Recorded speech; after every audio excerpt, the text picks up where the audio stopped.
Hello and welcome to Next 2.0 on WQLN PBS NPR. Next is produced by Black Cess Media, the new parent company of the Public's Voice. The interns working behind the scenes of this episode that make it possible are Aaron Cronin and Alani Simmons. I'm your host, Marcus Atkinson. If you want to know more about Next 2.0, you can go to Facebook and like the page. Follow us on Instagram at Next 2.0 Erie. That's the place you can keep up with upcoming show promos, events, and clips about what's next for our community and for our democracy. Thank you so much for tuning in. Went to one of the more fascinating panel discussions last night. It was entitled Race, Place, and Belonging, Being Black in Erie. And it was from the Human Relations Commission that's headed up by Christy Ganibas. This is part one of this discussion. We're going to come in next time around, bring Christy in, and I want to talk about this. There were several panelists that were on this program, and they all did a wonderful job.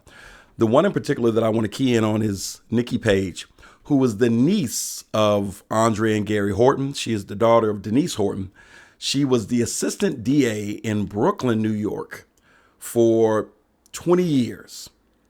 Hyper intelligent, very funny, very witty, very capable at her job. But she spoke a little bit about what it looks like to watch trainings for these different officers and some of her experiences that she's gone through with officers in her area before she moved back. And she speaks a little bit about bad apples and bad actors. This is one of the better segments, I believe. It's a little echoey because it was in the auditorium, but you can hear it loud and clear. As you can hear, I'm a little hoarse today. I don't feel too well, but I want to bring you this information. Listen to her words as she talks about that experience there.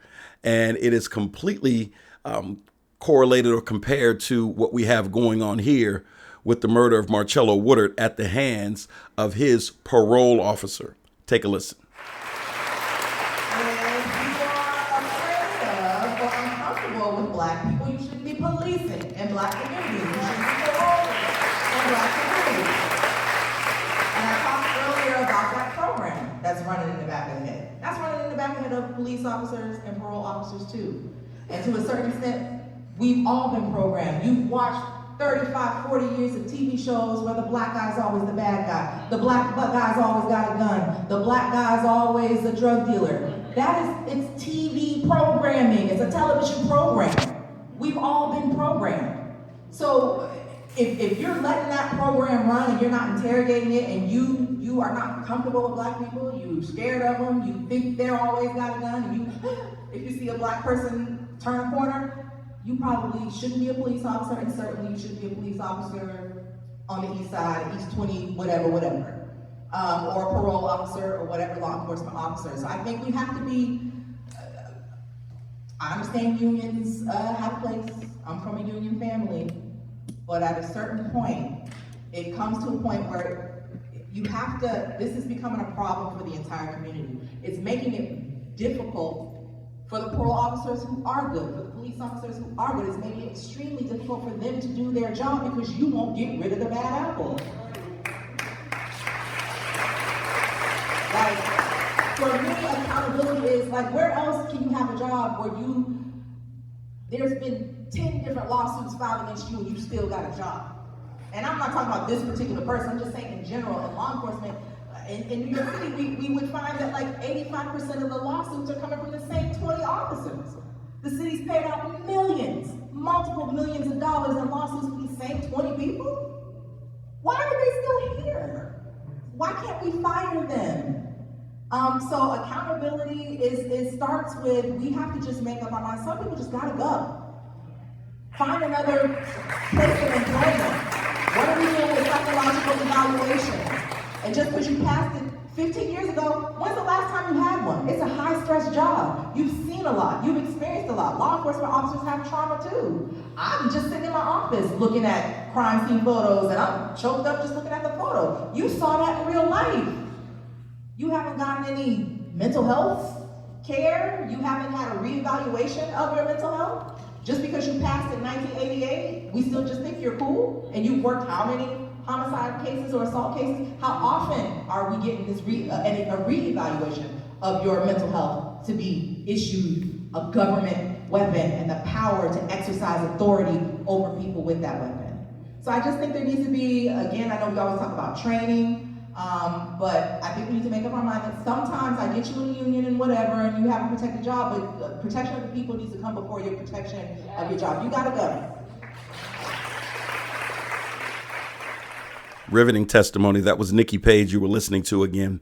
I want to make sure I give credit to everyone who took their time to be a part of that panel discussion and moderate that panel discussion. So again, that was attorney Nikki Page you were just listening to. They also heard from Mark Blunt that night. Marty, her last name starts with an N. She is a Nigerian immigrant. She is the executive director of Erie County United. Marty, I don't want to ruin your last name. But it is NWACHUKWU.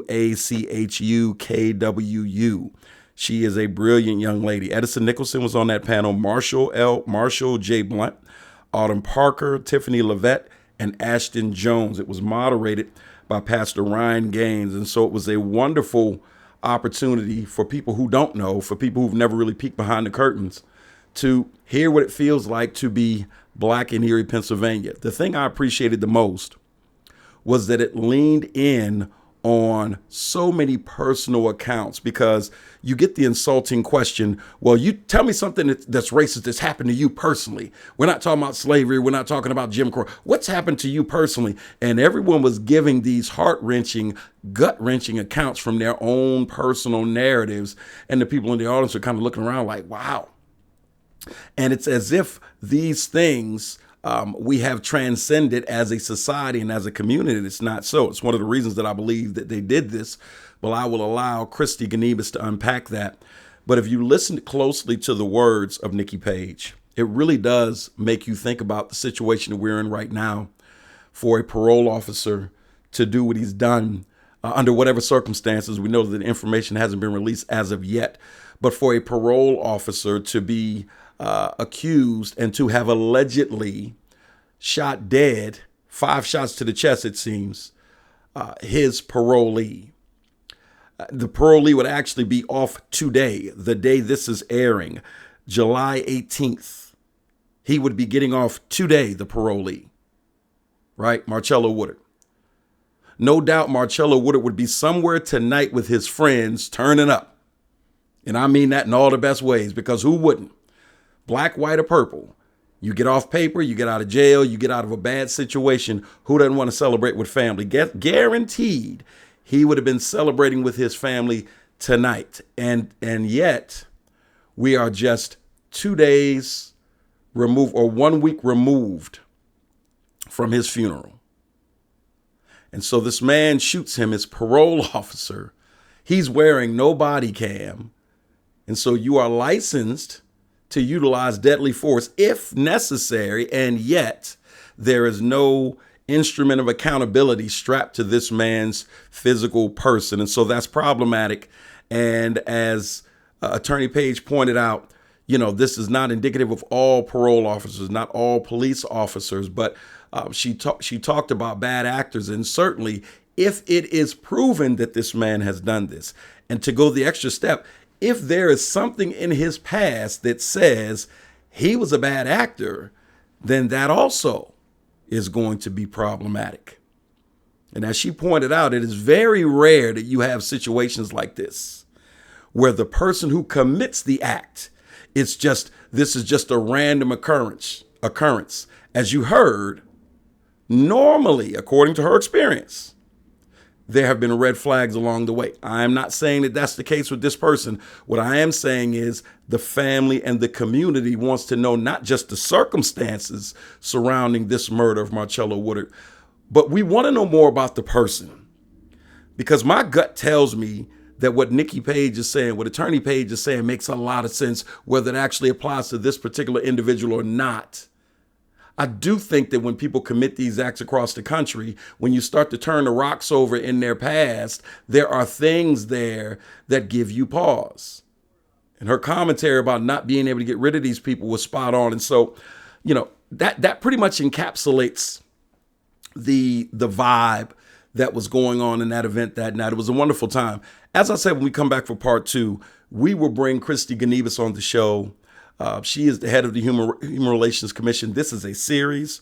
And so I want to unpack further how that particular event went. I'll play more clips from different individuals in that second part. And then we'll talk about what's going on in the future, how she'll segue from this, what the learnings were, what the feedback was from the general population, what the feedback or what the reaction is from county government. As we know, county government in Erie, Pennsylvania has been very adversarial and contentious with Black and brown communities. What's their reaction to this deep dive into what it feels like to be Black in Erie? And as we go further into this series and take a deeper dive, even still, into what it feels like to be other, air quotes, and we'll see what other different segments come out of this and what other installments come out of this. And so stay tuned. Hopefully by the time I get back, I'll feel better. But that's it for our show today. It was a short one, but this is a setup episode. We look forward to part 2 so that we can fully unpack this thing. Tune in next time for more discussion and analysis of the local and national guests. Remember, the next 2.0 streams on Fridays on all major podcast platforms and on the 4th Sunday of the month at 4 p.m. on WQLN PBS NPR, which is 91.3 FM on your dial. You can leave a message, comment, or suggestion for the show by calling the next hotline at 814-240-8816. We look forward to hearing from you. I am Marcus Atkinson. Come and join us again so that you can hear about what's next for our communities and our democracy. Peace.